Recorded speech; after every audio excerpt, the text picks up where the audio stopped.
Hello and welcome to Wrestling is Her.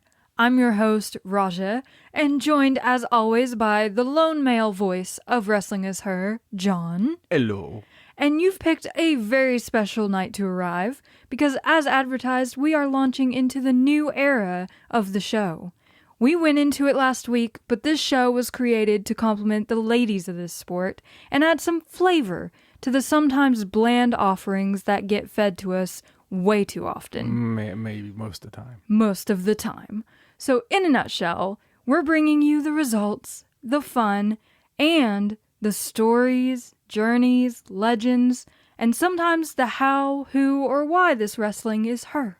Yes. Instead of anything else. Yes. And this week, we couldn't think of a better centerpiece than the crazy girl herself. The lady who has not only won our hearts this year, but also won some fabulous door prizes along the way. Very fabu door prizes.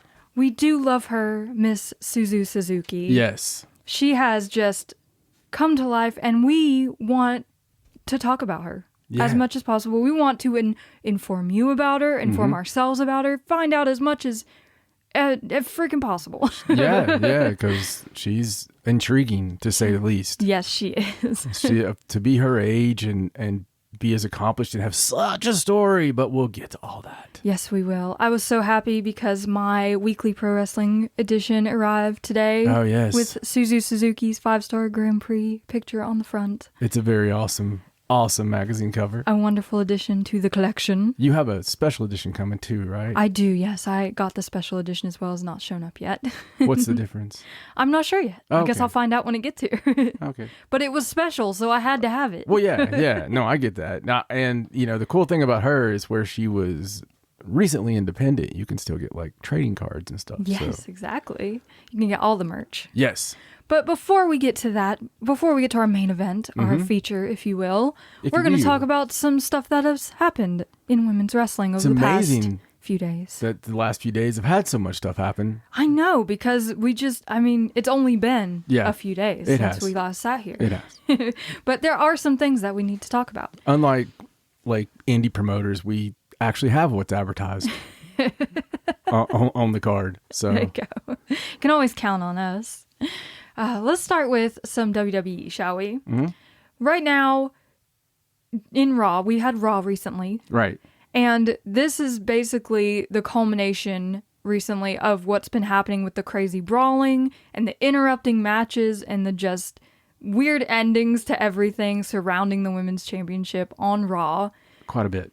And now that we've had yet another brawl and yet another crazy finish, we have signed for Crown Jewel on November 4th, a fatal 5-way championship match where Rhea Ripley has to defend her belt against Shayna Baszler, Nia Jax, Zoe Stark, and Raquel Rodriguez. Yeah. All at the same time.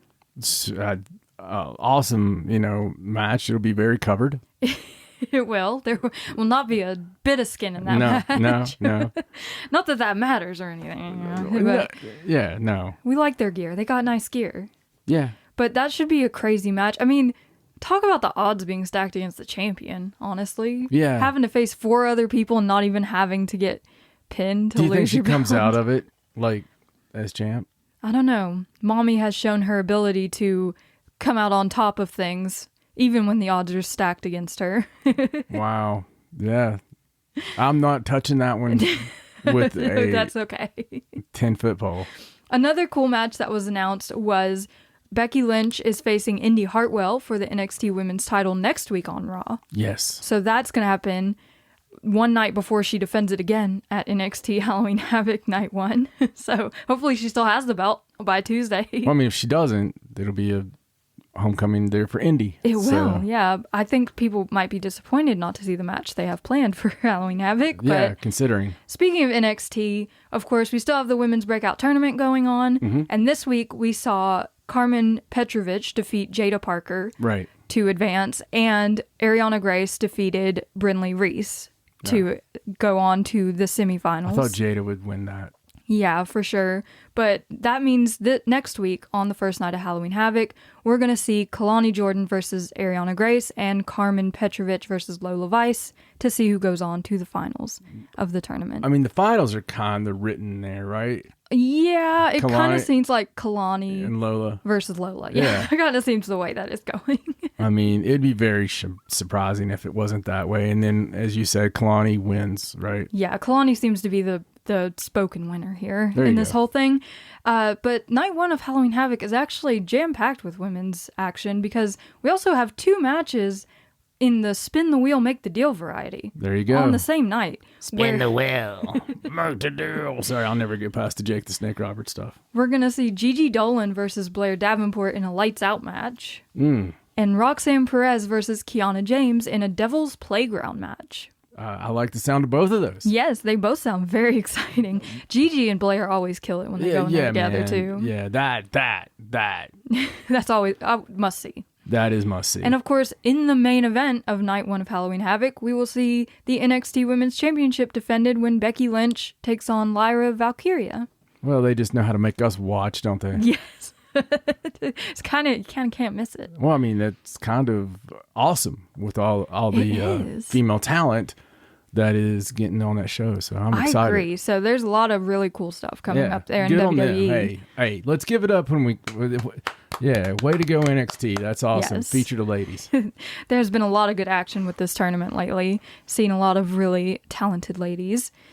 Moving on to AEW, our most recent thing that we saw on AEW was AEW Dynamite, where we got to see a women's championship title eliminator match where Hikaru Shida was facing her teacher, Emi Sakura. Yes. And of course, Emi has had many more wins over Shida than the other way around because she is the teacher in this situation. I'll tell you, I honestly thought that Emmy was going to win that. There were a few moments in that match where I was like, wow. Like, she could have taken the win, but Shida with that katana just, it's nasty. Dude, is that what we're calling that knee? That's what it's called, yes. Okay. Is that the same as it was? It seems a little rougher than it used to be, like a little closer to the body. I must have lost my mind because honest to God, I remember the name being Katana, but I don't remember it being such a spinning knee like that. No. I thought it was like a spinning, like almost like your knee goes, then you extend the leg. Yeah, it seemed like it used to be more of a kick than a knee. Man. I like the knee.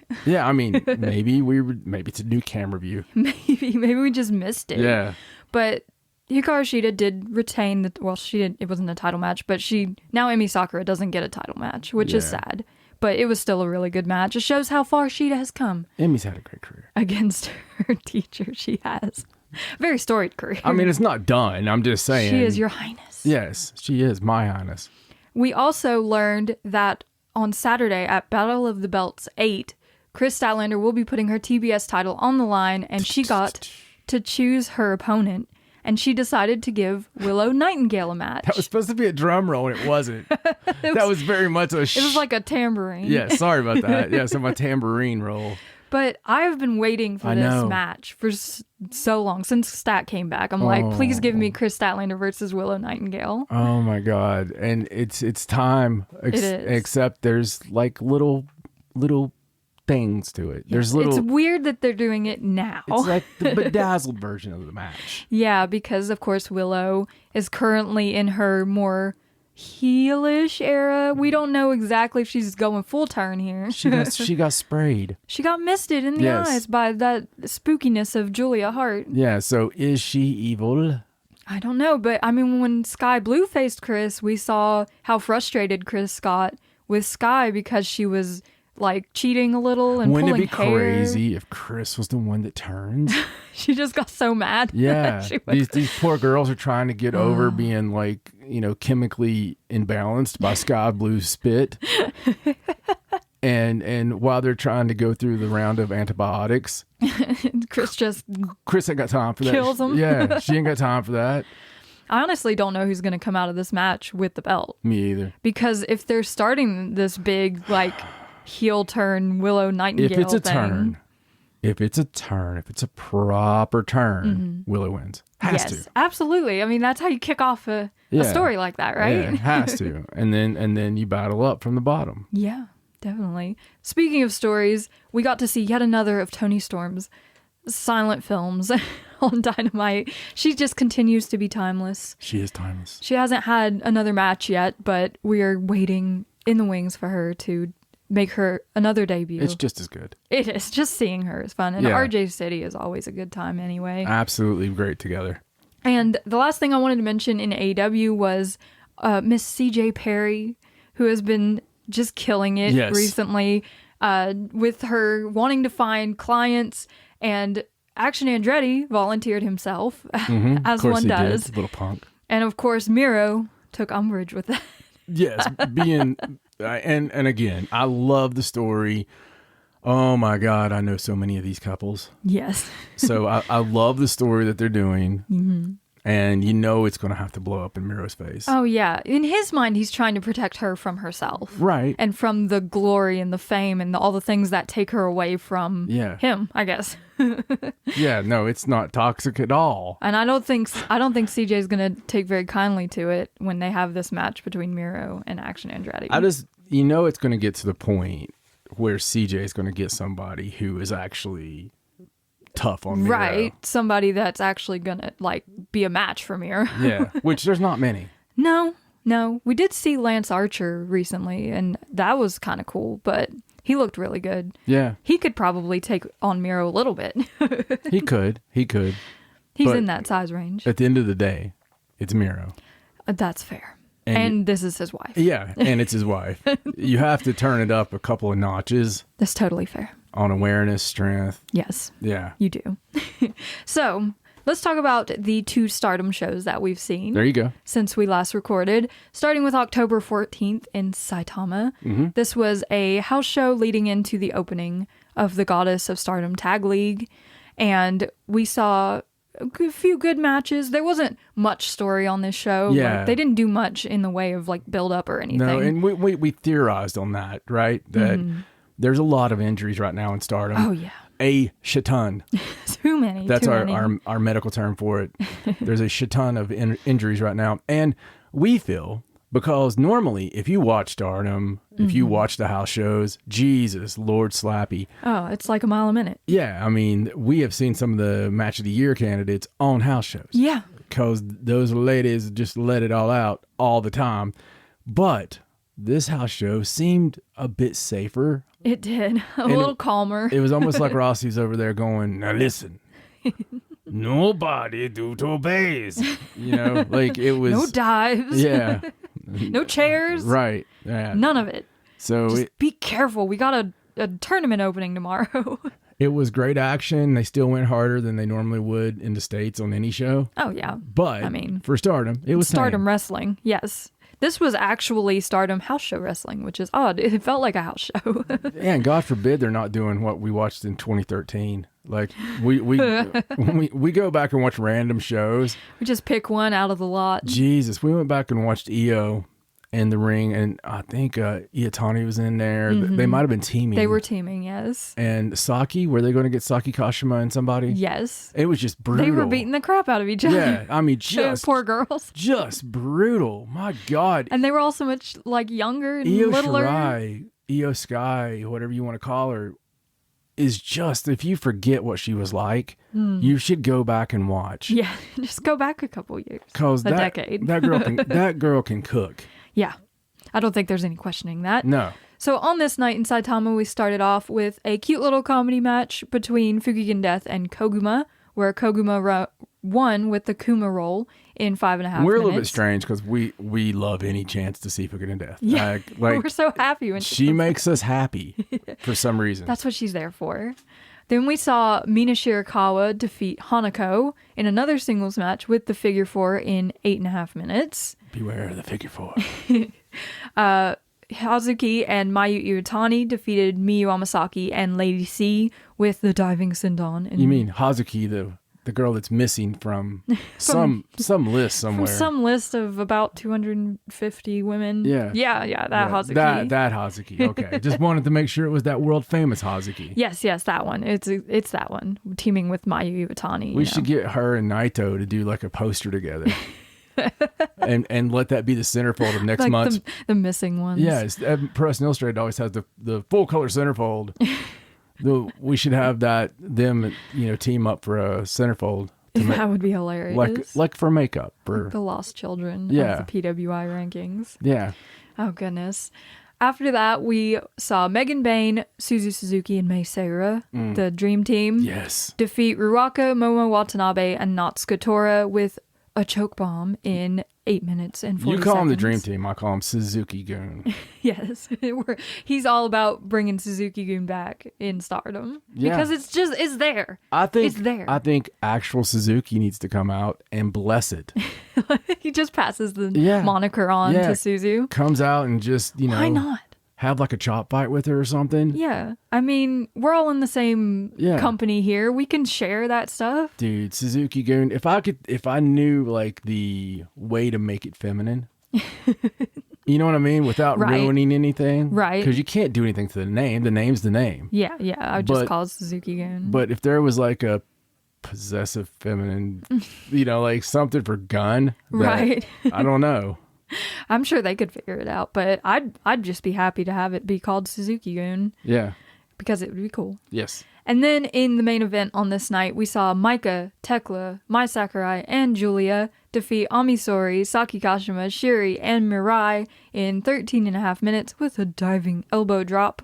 And this was a fun match, and it was funny after the fact because everyone was arguing about who was going to win Tag League. Of course, Julia and Tekla want to win. Right. Mai and Mirai want to win.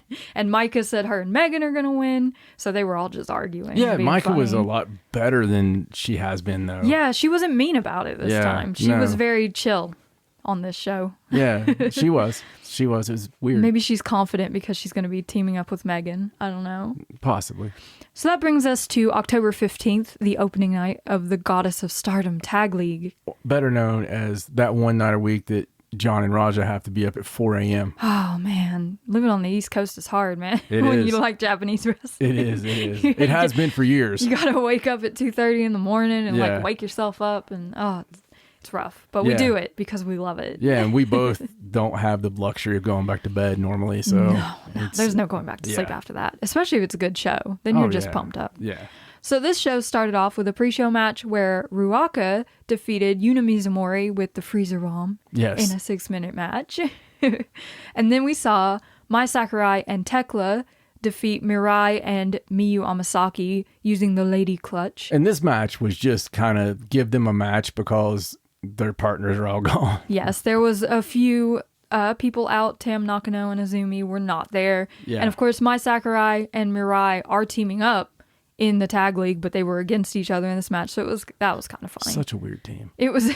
It's very strange. Yeah. Well, we'll see how they work together. Yeah. In the third match, before the tournament kicked off, we saw Julia in a singles match against Michiko, her past tag team partner. Awesome match. Very good match. Yeah. It was a little weird, like not how I expected it, because it was basically Julia just like beating the crap out of Michiko. Yeah, just jobbed her, man. Even just calling her Andros, like she's still Andros Miyagi, like it's just hilarious. Yeah, I'm not gonna use your stupid name from somewhere. Like, it was a 10-minute match. It was fun. They went through a table, like they beat the crap out of each other. Funny thing was, full disclosure, we had to watch it. It was a 30-minute match for us. We kept having to stop and start it because our damn streaming wanted to screw up. And oh man, we had a rough go of it this time. Another thing that only people who watch Japanese wrestling live you can truly appreciate. Yes. But whenever there's workarounds, whenever there's some problem between the phone to the TV and then from the Roku to the TV to then the words didn't match, like the sound didn't match up. God, it was like a full minute off at one point. It was terrible. And you can't watch this wrestling because of, chop bites and and the yelling and everything. It's just not possible. It was insane. Finally, we settled into a groove and watched it on a freaking iPad in the dark. Right? You do what you gotta do. Yeah. But normally we have it on the TV because, there's two of us. We're trying to enjoy it. It's our favorite thing. Yeah. But this time we had to huddle and watch it on this tiny screen just to get it to work. It was a rough night. I think that hurt our perception of this event. Maybe a little. It wasn't the best Stardom show you've ever seen anyway. Yeah. No, it was the least of. It was. On top of the problems. Of all the shows this year. Yes, I would agree with that so far. Yeah. To kick off the tournament, though, we did have our little opening ceremony where they showed everyone in their cute matching gear, and they had all the tag teams with their names. I love it so much. But the ponytails. As soon as that ended, Risa Sera and Kurumi Hiragi grabbed Suzu Suzuki and Mei Seira. This match was supposed to be the semi-main event, but I guess Prominence was like, we're not waiting. They ECW'd it. They did. Dragged him right to the ring while everyone's still on stage, and had a crazy match that ended in a time limit draw. Very good match. Just an insane match. Yeah. Because Prominence is still mad at Suzu for leaving. So right. They just took it out Which on I her love and that. May. It made sense. It's like, okay, I mean, in our kayfabe mind, they kept them separated. And she's like, there's the bitch. And, you know, and went there out she there. is. Let's get her. Yeah. And her little partner, too. Which they should. Yeah. They should. But they weren't able to beat him. No. It was a draw. So that's interesting to see where that goes from here. Risa Sera's like, yeah, you're mad at Julia for doing what you did to me. Oh, yeah. I mean, it's there's some layers. Yeah. Some layers. At least Suzu told them she was leaving. Right. So Suzu told us. Yes. Just like That's true. Just like Julia told us. Oh, man. Following that, we saw Mina Shirakawa and Waka Tsukiyama get their first win over Hanako and Saya Ida with the implant DDT in a 7-minute match. Waka, you mean who is in that ranking that list that Hazuki's not in? Yes, that Waka Tsukiyama. That Waka. Yes, Moonlight Fantasy Waka Tsukiyama. Yes. Waka, who had a gimmick of not winning. Remember that? I do remember. Okay, just trying to clear this up. All Waka, right. who can't learn the Cosmic or the Club Venus dance. Yeah. Well, don't worry. She couldn't learn the other one either. So She couldn't learn any of the dances. love you, Waka. Hanako and Saya Ida are a fun team.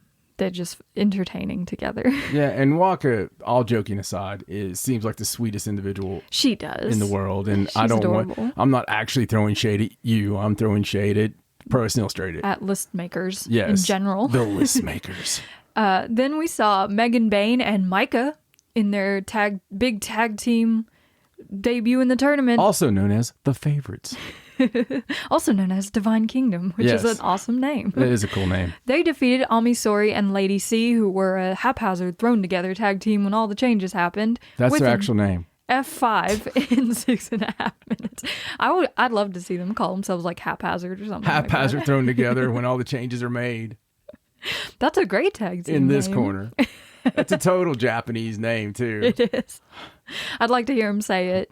But yes, the F5 makes its return in only 6.5 minutes to defeat poor Ami and Lady C. They're going to have to figure something out. Maybe if they get matching gear, they'll do better. I think it may be the Lady C part. Maybe. She had new gear at least. Yeah, of the Ami. Because, you know. Yes, this was all of the tall girls in one match, except Hanako was in the other match. But it was fun for that reason, but it didn't last very long. Yeah. Megan Bain and Micah are going to be dominant, I think. They're going to be pretty damn if this is dominant. anything to go by. The semi-main event ended up being Momo Watanabe and Natsuko Tora taking the win over Shiri and Saki Kashima with a tequila sunrise in 10 minutes. Yes. Poor Saki, she was so ready to overcome her Oedo Tai demons, and it just didn't happen. Saki came out a lot better this time, I thought. She was ready. Yeah. She wanted to prove herself. I mean, and I think a lot of people don't realize, especially if you're newer fans, I mean, Saki Kashima has been around. She took a break. But I mean, she has been around, and you can go back and watch her in, 2013 stuff or 2012 stuff. Yes. And it's crazy to think. Yeah, that she debuted in Stardom in 2011 when the promotion started. Like, that's insane to think about. It's almost like when you think about Hana and like how long she's actually been around. Yeah, it is. Like, some of these girls have just been doing it for so long. But they still seem like the young girls. Yeah, they seem like the bottom of the barrel because, I mean, they've all been at it since they were little, basically. It's just, that just shows you how damn good Stardom is. I agree. That you can have someone like a Hanan that's not just celebrated as the very top star. Right, yeah. It's such a deep roster. I think on an excursion, you would give her 3 months and she could be on top of any thing. Oh yeah, absolutely. In America or anywhere. Yeah. Like, she would outshine everyone. Yeah. Speaking of Hanan, she was part of our main event of the evening, where Hazuki and Koguma, FWC, defeated Hanan and Mayu Iwatani with the diving body press from Koguma in 12 minutes and 47 seconds. Yes. So it's always fun to see stars versus stars. Seeing it in a main event is something new and fun. Yeah, absolutely. I mean, and they still go for it 100%. Oh, you know? yeah. Every single time. I love that. And they looked great in their matching gear. And I think Mayu and Hanan are just having a good time together in tag teaming in general. Yeah. And after the match, Hazuki talked about how she and Koguma want to win and become tag team champions for the second time. So, which that team does make. I mean, that's a real team. Yes. So there's a couple of real teams thrown in with some kind of forced in teams. Yes. But there are a few of those. Yes. The thing is, by the time we get to the end, there'll be drama. Mm-hmm. There'll be high drama. Yes. And it's only as important as you make it. Absolutely. So as long as they give a shit and it's like they want to win and they give us some quality matches, like we need to see a couple of just classic tag team battles. I agree. And, so hopefully somebody's watching the Rock and Roll Express, and Midnight Express tapes and put some stuff out there. Somebody needs to go watch some Youngblood matches. Absolutely. Somebody needs to go watch the Youngbloods. All right, so that brings us to our feature of the week. One Suzu Suzuki. Who is Suzu Suzuki? Who is that crazy girl? Yes, we're going to talk about where she began all the way up to where she is now. It's actually a good question, though, for a lot of people because, I mean, you don't have a lot of factionless people. Yeah. Especially in Stardom. And she is, although she had been seen, and a lot of fans, I mean, they knew of her and knew who she is and stuff. And she's like that sexy pick, right? Right.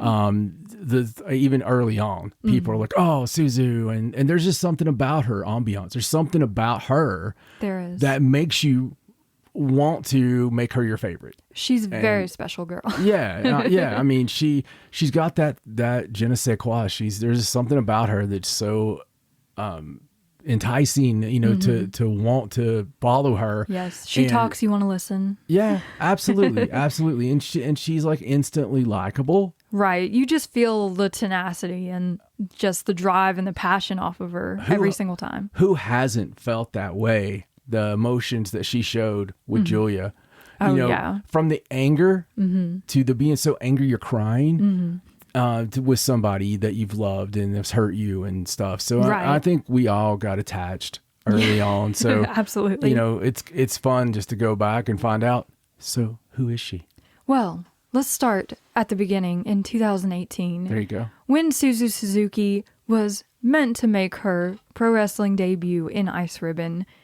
It was meant to be in June of 2018. Right. However, right before she was meant to debut, she crashed her bike and broke her collarbone. Well, she's a crazy girl.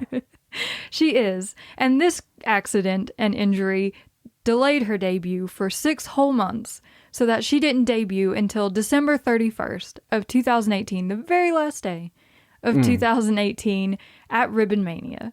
And when she debuted with this gimmick where she rides a bike out to the ring. Right. Of course. And she was in all these bright colors and very cheerful. And she even had this chant where she goes, chireen, chireen, chireen, like a bike bell. Oh my God. Which is a double meaning because Suzu in Japanese means bell. Right. So she had all these connections back to her injury, back to her name and everything. And even if you watch a certain match from December 29th, 2022, where Prominence faced Oedo Tai, a certain Starlight Kid brought a bike to the ring and rode it over Prominence. Yes. While saying chireen, chireen, chireen. So that is why that happened. Yes, it is. Absolutely. She was calling back to Suzu's former bike girl gimmick. Dear God, that's crazy. It's pretty hilarious. And in her post-match comments, she talked about how this had been her first time being on a bike, Suzu, when she debuted. It was her first time on a bike since her injury. And she was kind of scared, but since she did it and she won her debut against Asahi, she was feeling more optimistic and she was going to carry that with her through her debut in Ice Ribbon. That's really funny. So 2019 happened the next day, obviously. And 2019 was kind of just a normal rookie year for Suzu Suzuki. She didn't win much. When she did win, it wasn't over anyone really prominent. She had 142 matches in 2019. Okay. So she worked a healthy amount. Yes, she was very active on their dojo shows and on normal shows. She was there constantly. That's kind of like old school work rate. Yes. The most notable thing that happened in Suzu Suzuki's career in 2019 was on October 13th of 2019 when Julia posted on Twitter that she was leaving Ice Ribbon. And we will come back to that point. Right. But keep it in mind. Can you imagine like a girl in America being able to even have 142 opportunities for matches? No. I can't imagine most female wrestlers anywhere in the world being able to wrestle that frequently in a year. Because even if you had a match every weekend, which you could, yes, theoretically you could be booked every weekend, and you could be booked twice, easily, for the top of the game, but not your first year. No, you're not absolutely you're not going to get that your first year, but even if you did, you'd still only be having 104 matches. Yeah. And, it's insane, the work rate. Yeah. So, I mean, that's twice every weekend, plus you throw in half the year. Yeah. I mean, you the throw weekly in shows. Yeah. I mean, it's basically 3 days a week. It's insane. 3 days a week, her entire first year. It blows my mind. So what that does is make you really damn good. Right. Makes you a good wrestler when you're practicing that consistently. Right. At game speed. Yes, exactly. So 2020 is really when things started to pick up for Suzu. On February 24th of 2020, she defeated Miku Aono and left her bike bells in the ring to say that she was going to be going away for a little while to collect herself, to become a more mature Suzu Suzuki. Right at the start of the pandemic. Yes, and she disappeared from the dojo and no one knew where she went. Like, she was just gone for a month. And it's funny, I was listening to an episode from 2021 of the wrestling podcast, No E in Wrestling, where Suzu was on there in an interview, and they had a translator translating her words, and they talked about this, and she claimed that she went to train in the mountains for that month while she was away. They said that they sent someone to find her, and when she got close, she would just run away, and they couldn't get her. Speaking of crazy girl. I can't even tell you how much I love that. I laughed so hard when I heard it. I was listening to this interview. They're just talking like normal. And the translator was like, she went to train in the mountains. I was like, Batman. Wow. That's just fantastic. It's a great piece of the lore Suzuki of Al Ghul. Suzuki. Yes, absolutely. So on March 14th, 2020, Suzu Suzuki came back to Ice Ribbon, debuting a new look with part of her head shaved, red hair, black and red gear, the Suzu Suzuki that we know and love. Right. And she obtained a major win over Ice Ribbon ace Tsukasa Fujimoto on that night. Wow. So that was a big deal for her. What a push. Yeah, like right out the gate when she came back after a month. She must have really impressed some people during her year. Over those 142 matches? Yeah. I would hope so. So later that year, on August 9th, 2020, Suzu Suzuki defeated Maya Yukihi for the Ice Cross Infinity Championship, ending Maya's 330-day reign as champion, which was such a big deal, obviously, for Suzu. So she got to be the Ice Cross Infinity Champion. At like 19. Yes, for 167 days. She had 4 defenses, and she was the champion for the remainder of 2020. Wow. So that whole year, she found herself, she had some big wins, and she became the champion for a really nice reign. That's how you build a legend right there. Absolutely. And in 2021, we kind of switched gears, but in a way that Suzu Suzuki's actual dreams of wrestling began to blossom. Right, right. This is where we see the violent prodigy start to emerge. So on January 23rd, 2021, Suzu dropped the Ice Cross Infinity Championship to Tsukasa Fujimoto. Of course. That first major win. And at that point, she made it very clear that she wanted to transition into the deathmatch / hardcore division of Ice Ribbon.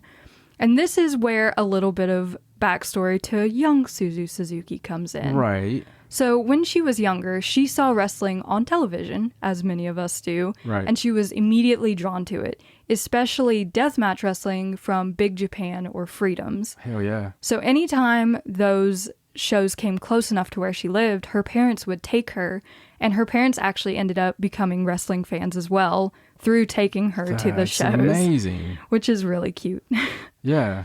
So at first, she thought that death matches were something only men could do because that's what she would see. And that's normally all you see. Yeah, exactly. Until the first moment that she witnessed Risa Sarah for the first time. My God. In a death match. And it completely changed her life. That'll do it. She immediately sent her application to Ice Ribbon, and as soon as she graduated middle school, she went into wrestling. No looking back. That was just it for her. It's fantastic. So there's a quote from her that I love from an interview that she did where she said, "I didn't start talking about the 7-match trial series until I dropped the belt. It wasn't until I was confident that I could wrestle under normal rules. I believe that if you can't wrestle well under normal rules, then you can't do death matches or hardcore matches. I'm not doing this because I can't wrestle properly. We're not simply hitting each other with weapons." Oh my God. I mean... Oh my God. What better perspective on deathmatch could you have? How often have you heard me talk about such things? I mean, and I hate doing, and it's not for any other reason, but I mean, when it pertains, it pertains. Yes. In my training, when I went into pro wrestling the second time and the time that took, I wanted to go old school. I wanted to go 100% old school training with the right kind of people.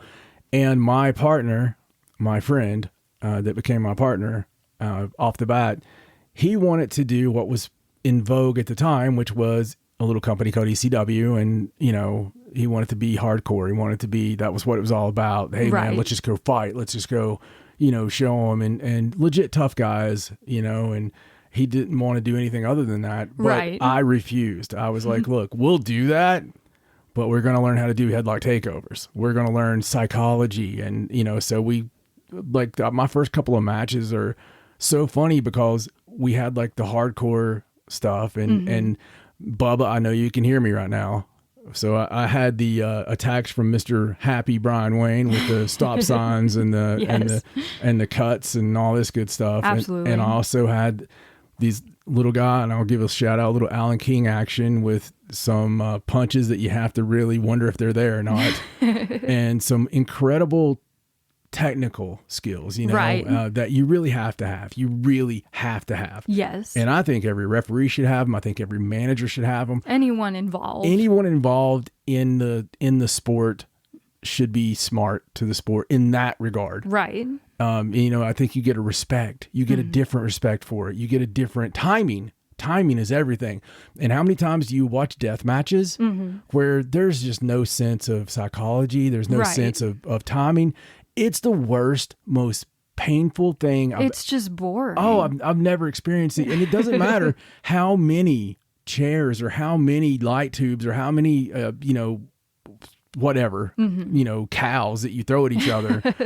It doesn't matter if you don't build to it. You can arguably have one light tube that you guys build through the whole match. Right. You just can't hit each other with this light tube. Right. And when that finally happens, it's going to be the biggest pop. And I think blow the roof off the place. In modern wrestling, the person that has proven this point more than anyone is MJF. Yeah. MJF, who has taken the headlock takeover and made that such a big deal. Yeah. You know, based a whole match on it. And taking, I mean, think about like the double clothesline, the kangaroo kick. Yeah, it's silly wrestling, right? But the people, honest to God, believed it. They bought into that as a finish. They knew if they hit it, it's over. Yeah. I mean, in his last match, he was going to shove someone's head up the other guy's butt. Yeah. And we waited for that the whole match. It's simple psychology. And I think that's taking it to that next level. But she is absolutely right. I love the mind that she has because... Yes, you two agree on that point. That's just perfect. Yeah. And it worked out for her, clearly. Yeah, absolutely. So following her loss of the Ice Cross Infinity Championship, Suzu Suzuki embarked on her Hardcore Determination 7-match trial series. Only a month later, on February 20th of 2021, she had her first match against Yuko Miyamoto. Her second match was on March 27th against Takashi Sasaki. And then on April 24th, her third match was against Masashi Takeda. Now, this match is where things get a little grimy for Suzu Suzuki because this was the very first match where she bled. And she bled a lot, profusely. Wow. Masashi Takeda had those big old scissors, and it was ugly. So this match drew a lot of criticism because you've got this 18-year-old girl against a grown man. There's a lot of blood and weapons and all that. And even though her mom sent her a message after the match that literally said, "That was a great bloodbath. You're the best daughter ever," which I love her mom for that. Wow. So supportive. That's amazing. So when the match report dropped, people started saying stuff like, "This isn't something an 18-year-old girl should do. This shouldn't be happening." I'm sorry, wait. Is the age of adult different in Japan? Or? Not that I'm aware of. No, I'm making a point here. I mean, that's ridiculous. It was. And Suzu felt that way too because this is what she wanted to do. She was very happy doing this. She repeatedly posted on Twitter about how happy she was. And she was upset that Takeda was taking heat for this match because of how much blood and stuff there was. But in response to people asking the question why she wasn't fighting other female deathmatch wrestlers, she said, "It's because the first thing I saw and admired was men's professional wrestling. I think all wrestlers want to compete with the people they admired as fans. In my case, it was male wrestlers." So these were all heroes of hers that she was getting to face in this series. And win or lose, she was just happy to be here doing what she aspired to since she got into wrestling. Absolutely. Which is understandable. So continuing her series, on May 5th, she had her fourth match against Jun Kasai. Oh my gosh. There's a quote that everyone always talks about during the match where Jun yelled, "She's effing crazy," not with the actual word, during the match because she stabbed him with something. It's so funny.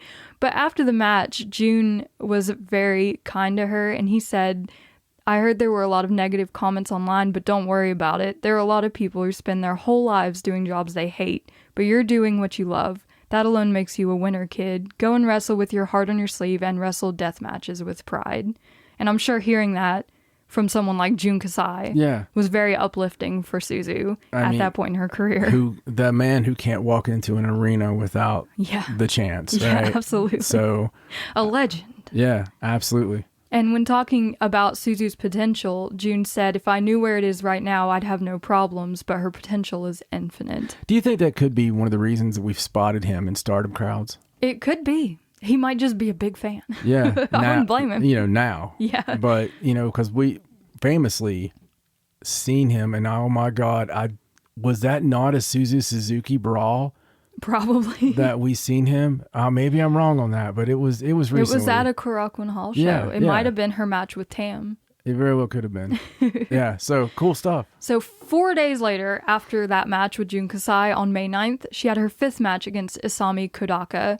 And after this, he was upset because he wanted to win in a very spectacular way, but had to win by hook or crook with a roll-up because Suzu's wrestling ability was too strong for him to overcome. There you go.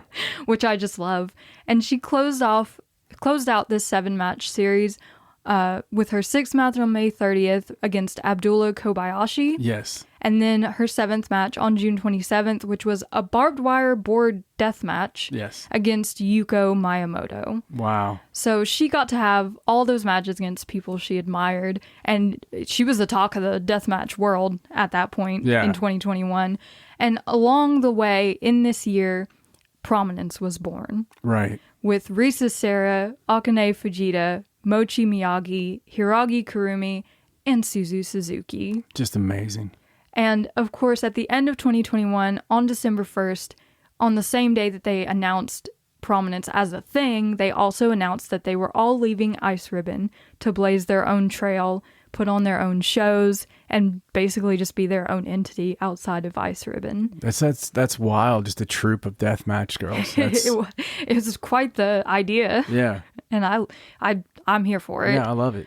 Unfortunately, from December 1st to January of 2022, they decided to blaze their trail straight into Stardom. Yeah.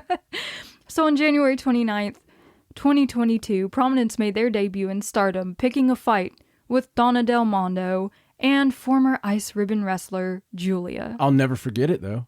We were watching live. It was insane. Yeah. I mean, these people show up, these outsiders show up, and felt like immediately, it did. It felt like an invasion. Yeah. Which is what it was. Yeah, but it felt like it, though. It did. It was done right. And I remember that night, we were pissed. Yeah. We were like, who the heck are these people? Yeah. Honestly, we were upset at Prominence their entire first run. We were like, please go away. Yeah. You don't belong here. No, absolutely, because we were very loyal people, and it was just like, what the hell? We didn't know the backstory, though. No, had no clue. And that would have helped a little, but, you know. So a couple months later, on March 10th, 2022, Suzu Suzuki cleared up a lot of the questions with an interview that she gave, which is where we go back to that fateful day in 2019 when Julia announced on Twitter that she was leaving Ice Ribbon. Yep. That was the way she announced it to everyone, including Suzu Suzuki, which was a big deal for Suzu because when she started training, Julia was in the class above her. She was a year ahead of Suzu in their training, but they lived in the same dormitory and ended up living in the same room. So she was intimidated by Julia at first, but then they became friendly. And then she started to see Julia like a big sister. Yeah. And they did everything together. They would go eat together. They would work together. They would do everything together. They were inseparable while they were living together. But then in October of 2019, on that morning, Julia saw her off to work. Suzu was leaving. She said, I'm off, like she always does when she leaves for work. And that was the last time that she saw Julia up until this point. In 2022. Jeez. And she talked about how she'd kept up with her, how she didn't do it intentionally, but when you get on social media, you see Julia. She's just there because she's doing all these things in Stardom. And people would talk to Suzu and be like, you had to have known. Why are you holding out on us? Like, it was very difficult for Suzu. Oh, so she got heat in Ice Ribbon over that. People thought that Suzu had to have known because she lived with Julia. Wow. And Suzu didn't know, and that just made it hurt all the more. I didn't know that. So she didn't believe what Julia did was right. Makes a lot of sense. She felt like a stepping stone, just like everyone else that Julia stepped on to get to where she was. And that's the reason that Prominence came to Stardom. They weren't there to be popular. They were there to crush Julia. That was their entire objective. For Suzu. So March 26th rolls around, and on the first night of the Stardom World Climax 2022, Risa Sera and Suzu Suzuki picked up a victory over Micah and Tekla in a sort of beginning of this DDM feud that they're having. And then on the second night, on March 27th, Risa, Suzu, Fujita, and Mochi lost a match to Julia, Himika, Micah, and Tekla in an 8-woman tag match. So they were sort of on an even playing field at this point. And then on May 13th at New Blood 2, Suzu Suzuki defeated Mai Sakurai in a singles match. Yeah. Which I believe is the first time I actually saw Suzu wrestle. Yeah. When we were really getting into everything. Like, right. I remember seeing her at New Blood and being like, wow. Yeah. That girl can wrestle. Right. This feud also included a hardcore match on July 23rd at Stardom and Showcase Volume 1, where Suzu Suzuki and Risa Sera defeated Julia and Mai Sakurai in a hardcore match. Right. Which is right up their alley, so of course they're going to win. So in 2022, Suzu Suzuki made her debut in the 5-Star Grand Prix, and that started on July 31st and was the largest tournament to date. It had 26 wrestlers in it. Way too many people. Way too many. Yeah. Over the course of the 5-star Grand Prix 2022, Suzu Suzuki racked up 15 points, beating Saya Kamitani, Saya Ida, Momo Watanabe, Mina Shirakawa, Hanan, Amisori, and Starlight Kid. It's insane. It is. All she had to do to make it to the final was defeat Julia on the final night of block action. And on October 1st, when they go in that ring, her and Julia, they're already crying when they're standing in their corners waiting for their entrances to be read. They don't even go to the center and do their normal poses. Yeah. They're so focused on each other. Wow. That they can't handle themselves. They can't do their normal things. Hits a lot different knowing the whole story. It does. And this match it's almost painful to watch in a way, the way that they go after each other so desperately, especially Suzu. So real. It is. And Suzu managed to kick out of a glorious driver in this match, and she just starts throwing everything but the kitchen sink at Julia. She might have thrown the kitchen sink too at this point. And as the time is winding down, they're just on the floor and Suzu's just throwing punches after punches at Julia, and then the bell rings and Julia immediately wraps her into a hug. Yeah. And it's a time limit draw, which means Julia goes to the final because she didn't need to win. Suzu needed to win to go to the final, but because she didn't win, Julia's going to the final, and she still hasn't climbed that mountain. She hasn't beat her eternal foe, but something did happen on this night between them, and it was beautiful to watch. No, it was. I think they got out a lot of frustration and resentment, and it was a lot. It was heavy. No, it is heavy. It's one of the heaviest matches of the year and probably the last decade. Yes. And then on December 29th, to close out 2022 at Stardom Dream Queendom 2022, we had that match between Suzu Suzuki, Risa Sera, and Hirogi Kurumi versus Starlight Kid, Saki Kashima, and Momo Watanabe, the infamous riding the bike over Prominence match. Right. Where Prominence won the Artist of Stardom Championships from Oedo Tai to mark Suzu's first title in Stardom. Big deal. It was. And this was also something we were very upset about. We were like, now they have titles? Yeah. Excuse me? Right. Prominence has titles, please. Okay. So we go into 2023. Yes. The glorious year of 2023, where we are now. And the first part of 2023 saw Suzu and the rest of Prominence competing in the first Triangle Derby tournament as the champions, as the Artist of Stardom champions. And they won the tournament. They did. Yeah. It was so... If you could have seen us back then. Yeah. Honestly, they were on top of the world in Stardom. Prominence on top of the world in Stardom. It was just insane. This carried on until April 23rd, where Prominence dropped the Artist of Stardom belts to restart the team of Kairi, Sariano, and Natsupoi. And then the next day, following the final match of a 10 deathmatch series that Suzu had been doing throughout all of the Prominence independent shows, where she wrestled Jun Kasai once again, Suzu announced that she was leaving Prominence. So this is when she makes the full jump over to Stardom. It's insane. One day after losing the Artist of Stardom belts to restart, and I guess Prominence going their separate ways. Yeah. With Suzu staying in Stardom. Which they seem to have taken that really well. Yes, they seem to be very, very happy about it. On April 30th, Suzu Suzuki teamed up with Mei Seira in a tag team match for the first time. That went the time limit draw against Azumi and Saya Kamitani. And of course, they've continued to be a tag team ever since. Oh my God. They're currently teaming up in the Goddess of Stardom Tag League. It's one of my favorite duos, period.